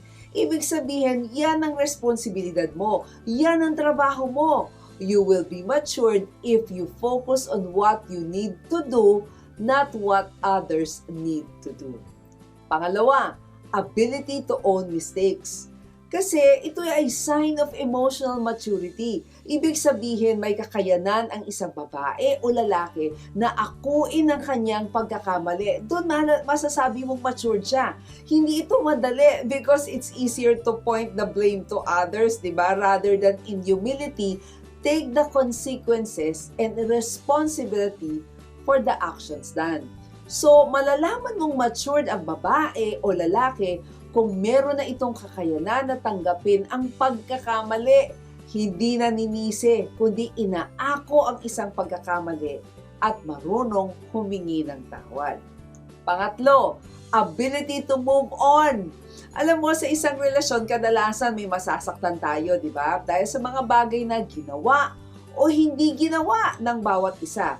Halimbawa, yung mga salitang nabitawan dahil sa galit. Pero kung matured na ang isang tao, kaya mong magpatawad at kaya mong humingi ng tawad at mag-move on. Sabi ng Philippians, di ba? Forgetting the things which are behind and stretching forward to the things which are before. Di ba? Sabi ni Paul, I pressed on toward the goal and to the prize of the high calling of God in Jesus Christ. So kapag humingi na ng tawad, matuto ng magpatawad, mag-move on na, kalimutan na ang samaan ng loob at ipagpatuloy na ang misyon sa buhay. Yan ang masasabing maturity. Huwag nang patagalin o hayaang lumubog ang araw kasama ang galit mo.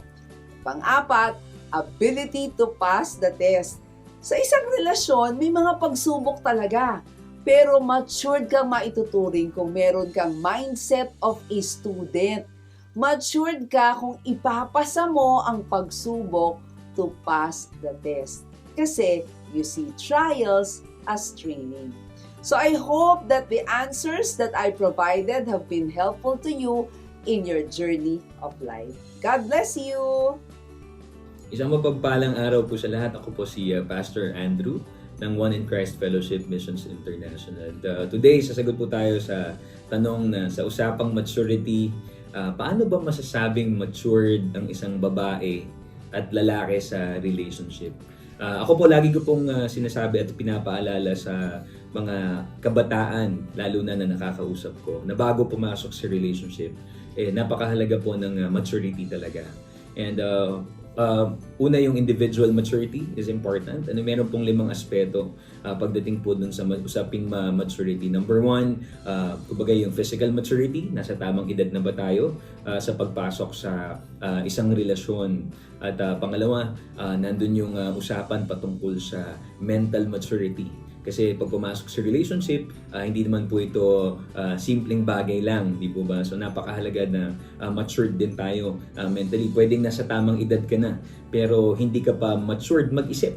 At maraming pinagdadaanan within the relationship na kailangan talaga ay meron tayong wisdom in addressing itong mga kumbaga sitwasyon within the relationship. Nandun din yung emotional maturity is also important na siyempre hindi na lang yung sarili mong damdamin yung lagi mong iintindihin mo din yung damdamin ng partner mo. So importante na tayo ay emotionally mature. At pang-apat, mahalaga din na tayo ay financially mature. Hindi pwedeng papasok ka sa relationship na yung pang-date mo galing pa sa mga magulang mo. Dapat handa tayo na financially din mas stable tayo, nabigyan na natin ng panahon yung sarili natin, di po ba?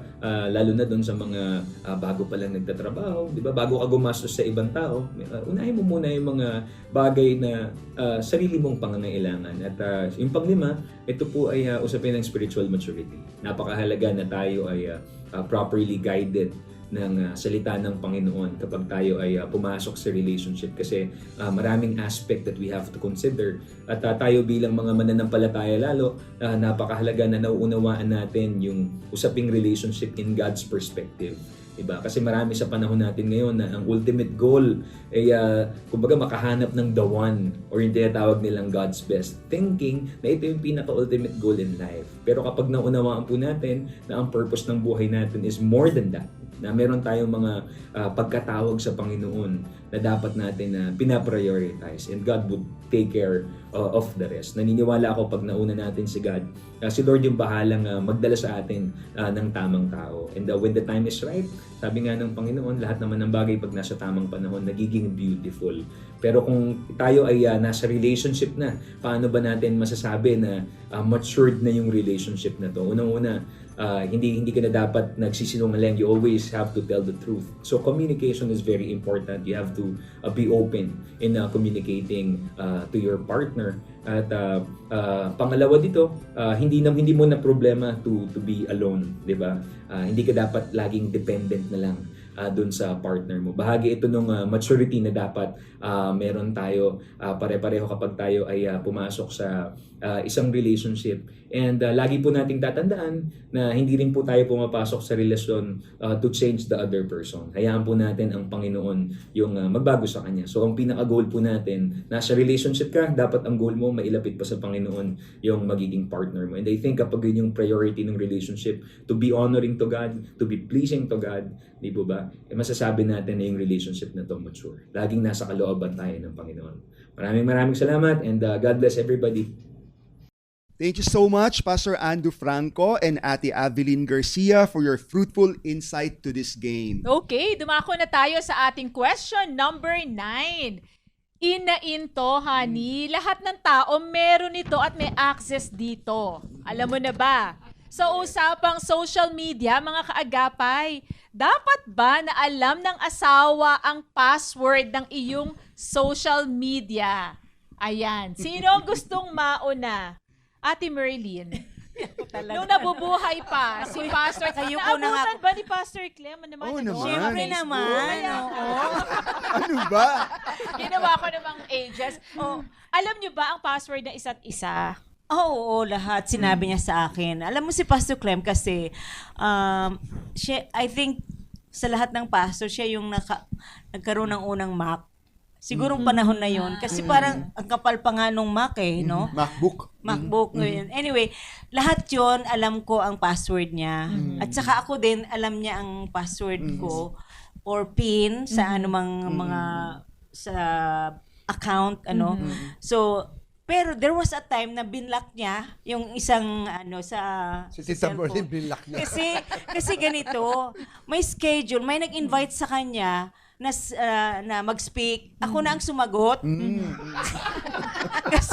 So, nung time na yon, sabi niya, sorry Hana, kasi yun nga, nasabi ko na doon na hindi pwede. Yung pala pwede naman ng asawa ko. Ako na nagsabi, hindi sa pwede kasi mayroon sa ibang speaking engagements. So, binlock niya yung, yung account na yun, or ano ba yung Facebook account, or yung cellphone, basta ganun. Sinabi niya sa akin kasi ganito. Anyway, na-review ko doon na hindi ko dapat desisyonan yung schedule para sa kanya na hindi niya alam. Nagkamali ako doon. Ate Isa, alam mo ba ang password ni Pastor James? Hindi kasi ganito yun Hindi niya po tinatago sa akin ang mga passwords niya. Pero hindi ko po memorize kasi yung akin nga po hindi ko memorize Yun po. Papatanong po siya sa akin ang password niya. Sobrang magaling ako sa numbers pero pagdating po sa passwords ng mga accounts ko ng lahat ng bagay, hindi ko siya agad. Kailangan talagang meron akong listahan. May listahan Meron talaga po siyang ako. listahan talaga. Nakasulat Oo. Hindi sa cellphone. Nakalagay talaga. Meron talaga ako. So yung kanya, alam ko ba? Yes, pero hindi ko memorize. Pero hindi niya tinatago. Hindi niya tinatago. Yes. So, actually, alam kasi niya yung password nung cellphone ko. Nung in fact, na-trouble ako minsan kasi may bago ko cellphone. Face ID at saka thumbprint. Yes, Hindi pa naka-enroll yung kanya. Napagalitan ako. Bakit wala akong thumbprint? Ikaw maglalagay ng thumbprint dyan. Hindi naman ako. Paano ko ilalagay thumbprint mo dyan? Okay. Pero hindi na kailangan yung password kasi hindi naman memorize yung password. But ma-share ko lang natuwa ako dun sa kwento ni Ate Merlin. So we don't hide yung isa-isang but we don't have to look at each other's phone. Right. Because of trust. Oo, hindi mo kinakailangan silipin. Ang tanong doon, bakit ayaw mo? Yun ang totoong tanong. Kung ayaw mo. Oo, bakit ayaw mo kung nanonood? Ayaw mong i-share. Hindi pwede sabihin na private yun. Yes. Hindi pwede. Bakit Na ayaw mo privacy, ipakita? Right. Yes. Bishop, ano po ang take nyo? Ay talagang dapat ay wala nang lihiman. Yes, that is true. Kami walang password kami. Pero kaya pwedeng magtinginan. At saka bahagi ng aming proteksyon sa isa't isa. That is true. Yes, I like that word, protection. Ate Marie. Ako kasi nakalista lang din sa sa papel lahat Tropa. ng password ko. Hindi, yun naman, inihanda ko naman yun in case na ako ay kunin na ng Panginoon. Para at least Baka magkaroon ng partner pa. Wala yan. Para at least, hindi mamumroblema pamangkin ko. Right. Oo, Yes, that yun is- lang yun. Mai-share ko lang sa church namin, kasi kami nakatira kami sa church. So meron kaming IT na siyang namamahala ng lahat ng mga connections namin. And madami kaming family ng pastors Yes. na nakatira doon. So yung IT po namin, he can if he wants. It's part of our accountability. Yes. Na he can if he wants, kaya po niyang silipin ang mga account ng mga pastor. Of course he doesn't. Pero ganun po. Ginawa natin, imbis na kumuha po ako ng separate na wife or internet provider, na we connected with the church. Yes. And then he has direct access. He knows my emails. He knows all my course. He knows pati Netflix account ko, Yes. lahat alam niya. It's for my personal accountability Yes. apart from my wife na at any given time, show siya, pwede niya kunin yung cellphone ko. Basahin niya yung mga messages ko doon na hindi niya kailangan sabihin, binasa ko yung mga messages mo. Because she has access to to those things. And that knowledge in my head, dapat enough na yun for me to be aware all the time. Yes. Kami din, Pastor James, no? Si Claire, ganun din po. Alam niya rin po yung lahat, no? Password, everything. She has access to all my social media accounts. Minsan nga po, nagugulat ako, Pastor James. Minsan, meron akong post, pero hindi naman ako yung nag-post nito. Yung pala, si Claire pala.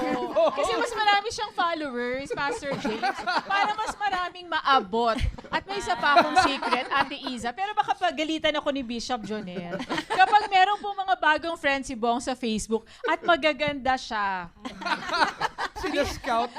Minsan, kahit maganda lang ang pangalan, Pastor James, kunyari, Michelle, Rachel, Hindi naman pangalan. Chelsea. Hindi, Nawawala sa ano ko. Yes, pero tama yung sinabi ni Kakaiba Pastor itong pangalan James. na to. Pati nga, ano yung tsura nito?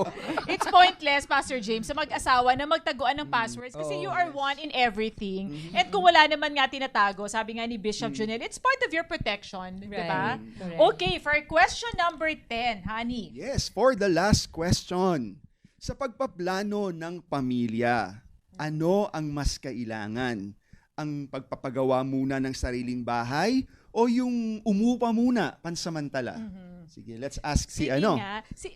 Ate Iza, paano kayo ni Pastor James nung nagsimula kayo? May bahay na kayo agad, Ate Isa? Can't relate ako Can't relate ako kasi yung aming tinitirhan, pamana ng parents niya sa amin. So, hindi namin kinailangan Ancestral kami home. na rin.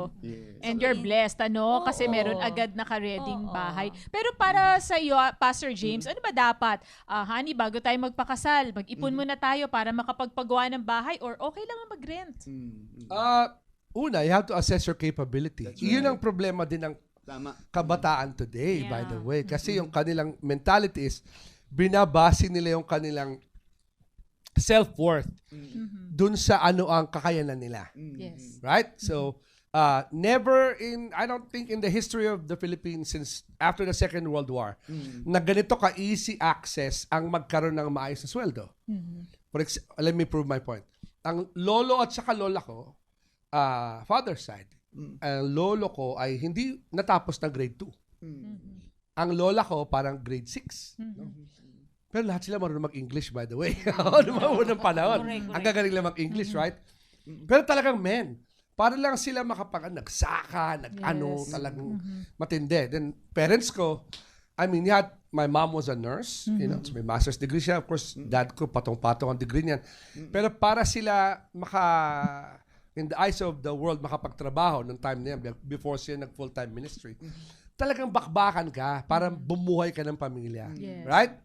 Ngayon, kahit di ka nakatapos mag-aral, marunong ka mag-English, pwede ka mag-call center. Yes. Right.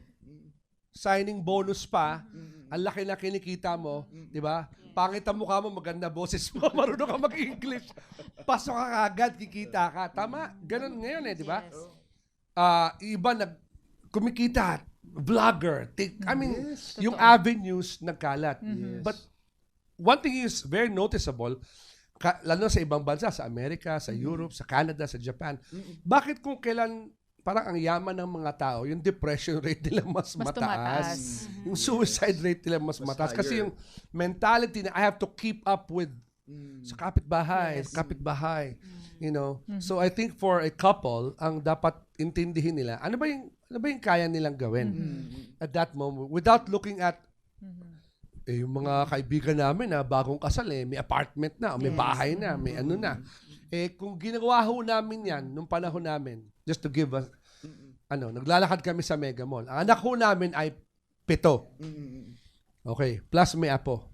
Okay. Tapos, may mga foster kids kami. Okay. Nasa mall kami, mama ang kulit. Sir, bili kayo ng condo. Ako naman trying to, okay, no thank you. Hindi, sir, sinundan talaga niya ako sa dulo. Ininis na ako. Sabi ko, meron ka bang condo na 6 yung kwarto, 4 yung CR, saka 2 living room. Sabi sa akin, ano po? Kasi, kita mo lahat sa mga yan, anak ko lahat yan. Sa ko lalagay sa aparador. So, finally, naging ganun yung usapan na, sige po, investment na lang. Can you imagine kung nag-umpisa kami, sinabi ko sa parents ko, hindi, gusto namin maipakita na kaya na namin. So, kailangan namin ng bahay. Yung pala, magiging 7 yung anak namin sa namin lalagay ito. Diba? So, you have to gauge. Ano yung, Kung ano yung kaya. kaya mo. Ano kaya mo gawin? Doon kam lang. Yes. Si Bishop Jonel, ano po masasabi nyo? Ay depende sa kakayanan nila at napakahalaga na maunawaan nga na ang mag-asawa ay mahalaga yung pagkakaroon ng tuloy-tuloy na income. So kung kakayanin nila ang magkaroon ng passive income, edi nang maaga, mas maganda kaysa bahay agad. Kasi pag bahay agad, edi matitenga na yung pera doon. Diba? Kaya tapos sinabi nga ni Pastor James, napakaganda, marami pa pwedeng mangyari na i-consider mo sa pagkakaroon ng bahay. Kaya Lalaki yung pala yung renta pamilya. ay isang paunang option. Pero ang bottom line ay paano makakalikha ng income para maging mabuting katiwala ng Panginoon sa marami pang darating na limpak-limpak. Amen. Ate Marie? Alam mo, iyon nga din sa conforme sa kakayahan, lalo na kung nagpapasimula pa lang, di syempre, magkakaroon kayo ng anak, pasimula. Kung hindi kayo magre-renta muna, baka walang pampaaral sa mga bata. Kaya, renta muna. Yes. And then, habang lumalaki yung mga bata, the possibility na ayon sa Magkaroon. yung kakayahan, lalo na yung mayroong yung pwedeng mag-loan para sa bahay, tsaka na lang yun. Okay. Ate Marilyn? Nalala ko kasi, siyempre ang example ko yung aking mga anak. Yung panganay ko, si Kathy, ay maganda namang position niya. So, they had been renting for the many years. But just this September, they were able to buy a beautiful house sa may North Fairview ba yun? Because they started nag-isip, nagtrabaho, nag-ipon. Pagkatapos noon, ay yung kanilang anak na panganay ay wala namang tuition fees sa Kisay. And then ang college ngayon, yung panganay nila sa UP, wala din silang gastos. So they have decided to buy yung bahay na kanilang nagustuhan. So very fortunate yung ibang mga families, mga kabataan ngayon na may kakayahan ng magulang. Pero ang nakakalungkot nga yung marami sa ating mga nakikinig na ordinaryo lang. Ibig sabihin, hindi naman lang, no? Pero talagang unfortunate na ganun ang pinanggalingan. Pero sabi nga natin is whether karamihan talaga we started with renting, like us, we rented the house. Buti na lang doon sa amin ni Kuya Clem naman, nasa Phoebes compound kami. Mura lang yung rent namin dahil sa faculty and staff doon sa compound. So we're able to save naman at the same time nakapag-loan din kami noon hanggang nagkaroon kami ng sariling bahay. Wow. Kaya talaga mga kaagapay, it really doesn't matter. Napaka-blessed po ng mga bagong kasal na may kakayahan financially na bumili agad ng sariling bahay. There's nothing wrong with that. Praise God. We rejoice with you. Pero pwede rin po, sinasabi po nila dito, there's nothing wrong kung po magsisimula kayo sa apartment, kahit nga po isang maliit na kwarto at bahay yan. For as long as nag-live and cleave po kayo, hindi kayo pumisan sa inyong mga magulang, magsisimula kayo ng sariling pamilya, sariling tahanan, di ba? And ang ganda rin, Bishop Jonel, di ba? You started from a very humble beginning na meron kang babalikan, magbabalik tanaw ka, look at what the Lord has done. Di ba? From renta ng bahay to owning your own house. Ako, honey, no, on a personal experience, ako ganun din. Ang ginawa ko, save. Yes. Hindi ako nag-loan sa bangko kasi thinking pag nag-loan, ang laki ng interest rates. So, ang ginawa ko, while the iron still hot, trabaho. And then when I have enough money, yung dream house ko, napatayo ko when I was still single. Na hindi po ako nag-loan, hindi ako nangutang o nanghiram ng pera sa aking mga magulang o sa aking mga kapatid. So nakita ko na, kunyari nagpatayo ka ng bahay na, for example lang, worth 10 pesos na bahay. Pero pag niloan mo yan sa bangko, times 10 yan. Yes. Diba? So alam mo yung wisdom na natutong mag-ipon. And yes, wala namang masama sa pag-rent, especially if you cannot afford it. Huwag mong pilitin yung sarili mo na That is magpagawa true. ng isang bahay o mag-loan o mangutang Na dahil pag-aawayan nyo lang mag-asawang pagbabayad. or for the diba? reason na most of your friends malalaki ang bahay, mga Yes. successful. Wag nating madaliin. Yes. Wag tayong gumaya sa kanila. Antayin natin yung perfect timing sa atin. So for the Yes. meantime, magtrabaho lang muna maigi, mag-ipon, mag-save, and then when the right time comes, and that's the time na magpatayo ng sariling bahay. At nung dumating na po, kaagapay, ang panahon na na-built na ni Bo ang kanyang dream house, dumating na ang kanyang reyna, diba? Naku po yan. Kaya Dumating na yung praise dream God, girl. diba? That's true. Naku, nakakalungkot naman. Kailangan natin magtapos mga family matters. So, sana maulit-uli ito, na magkaroon ulit tayo ng mga special. Next Siguro year. Feb special. diba? Valentine's special. Brian, take note. Brian and Aru month. special for Valentine. Ayan. Para sa ating pagtatapos, nais ko pong basahin ng Jeremiah 29:11, NIV. For I know the plans I have for you, declares the Lord, plans for welfare and not for evil, to give you a future and a hope. Amen. Ayan. Alam niyo po, kaagapay, bilang mga magulang, di ba, napakadami nating plano sa pamilya, sa ating mga anak. However, we can only do so much. Mainam po na ipagkaloob natin sa Panginoon ang ating mga plano at i-align po ito sa kalooban ng Panginoon. Because after all, He is still our Heavenly Father and He knows what's best for us and for our family. Kaya naman po muli, bumabati po kami ng maligayang bagong taon sa Happy New inyong Year! lahat. Ayan, sa ating pagtatapos, Sunny, di ba? Nakakalungkot this has to end. Sa ating pagtatapos, singan muna natin ang final message or prayer siguro para sa ating mga kaagapay. Pastor James? Sige po, ako na po mauna and then age before beauty. Sabi nga nila. So, magko-close in prayer si Bishop. Alam niyo nang binigay yung Jeremiah, it's another beautiful book na ang background malungkot. Oo, kaya nga ang weeping prophet ang tawag sa kanya. Iyak siya ng iyak. Kasi so pag binasa ko minsan natin yung mga verses in scripture, parang cheerleader siya, pero in reality it was said in a bad time. Similar dun sa Isaiah natin kanina. Pero in this part, inilatag ng Panginoon yung plano niya sa Israel. I have plans for you. And although hindi naman tayo Israel, hindi naman directly to the child sa atin, nakatukoy ang Jeremiah 29:11. The intentions of God are the same towards us. And that, ngayong taon na to na nag-uumpisa, kahit na hindi magandang umpisa o parang medyo madilim ng konti o makulimlim yung ating hinaharap, intindihin natin. Sa akin, pag nakikita ko tong verse na to, although lalo na several years ago, sobrang gamit na gamit to the point of palasak na to. Sa akin talaga, ang key nito always is in the first line. Sabi ng Panginoon, I know the plans. Wow. Right? I know my plans. Amen. So, kung alam na ni Lord yung plans niya, okay ka na. That's Diba? You can No rest. matter what happens, the intentions of God, what God desires to do, maaring hindi dun sa pasikot-sikot na gusto nating daanan, pero alam niya yung plan. Yes. So that's something you can rely on, something you can, rest your head on pag gabi, pag matutulog ka na, Lord, parang ang pangit ng araw na to, pero Lord, you know your plans for me. So, because you know your plans, sige Lord, magtitiwala ako sa plans na yun. Right?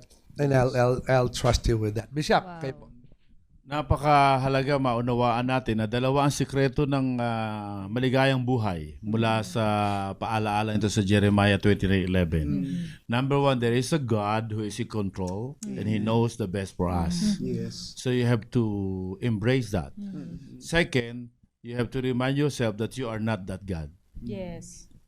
And that's enough. So, kaya pagka alam mo yung boundary mo ngayon and you can, sabi nga ni Pastor James, you can rest sa katotohanan. Wow. Beautiful. Ate Marie, final word. Tungkol dun sa Isaiah. Yes. Oo. Sa akin Sa Jeremiah. Sa Jeremiah. Ang isa sa na tinitignan ko kaagad ay yung ano man ang sinabi ng Diyos na plano para sa atin, ay yung bang imagine na natin kaagad kung ano yung sinasabi ng Diyos sa atin na plano. Amen. Ate Merlin? Yung sinasabi sa Jeremiah, sabi nga ni Pastor James, no, parang palasak na sa karamihan, na kahit yung buhay hindi kaaya-aya sa Panginoon, i-claim mo. Right. So sana po, pag kinlaim natin yung, for I know the plans I have for you, ay ikaw submissive ka sa Panginoon. Yes. Alamin mo kung alam mo kung anong kalooban ng Diyos sa'yo. At madali niyang gawin ng Panginoon sa'yo kung ikaw ay submissive sa kanyang kalooban. Right. Amen. Ate Isa? Perfect dugtong po yung kay Ate Merlin. Kasi po, ang mas favorite ko po bukod sa 11 is verse 13. Yeah. Ang sabi po kasi doon, Right. if you seek me, you will find me. So, dapat seek ka muna. Yes. Hindi mo pwedeng asahan na all the plans magiging maganda nang hindi mo siya sinisik. Yes. So, reminder lang po, seek po muna tayo kay Lord. Ang ganda, Honey, honey. Oh. your final message? Dugtungan ko lang yung sabi ni Ate Isa, this is also a very famous verse na yung seek ye first the kingdom of God and all these things shall be added unto you. Sabi all, not some, but all these things shall be added unto you. Kaya naman mga kaagapay, get a word for your family, for your marriage, and for your children this year. Kumuha po kayo ng panghahawakan yung salita ng Diyos and let that be your compass the entire year. Dito po nagtatapos ang ating year-end special. Yes. Muli, ako po si Claire Pineda. At ako naman po si Bong, kami ang Team Pineda na papakinggan ninyo tuwing araw ng Biyernes kung saan bida ang usapang marriage and parenting.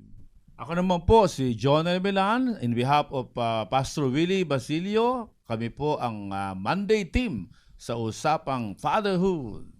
Ako naman po si Isa Tika, kasama po ang aking one and only. At ako po ang asawa niya. Kasama niyo po si Pastor James Litica sa usapang parenting, foster care, and adoption every Tuesday ng Family Matters. Ako naman po si Ate Merlin Guillermo, kasama po ang aking classmate. Si Ate Marie De Jesus. Tuwing Huwebes po kami, usapang Senior Care. Kami ang Team Family Matters. Sa agapay ninyong nagtataguyod ng Pamilyang Pilipino. Happy New Year, kaagapay! God bless you! God bless! Happy New Year!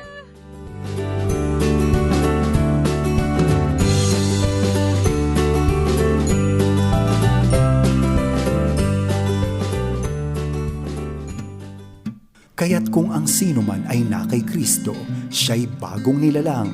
Ang mga dating bagay ay nagsilipas na. Narito sila'y pawang naging mga bago. Bagong taon, bagong pagkakataon. Ito ang 702 DZAS, FEBC Radio TV, Agapay ng Sambayanan.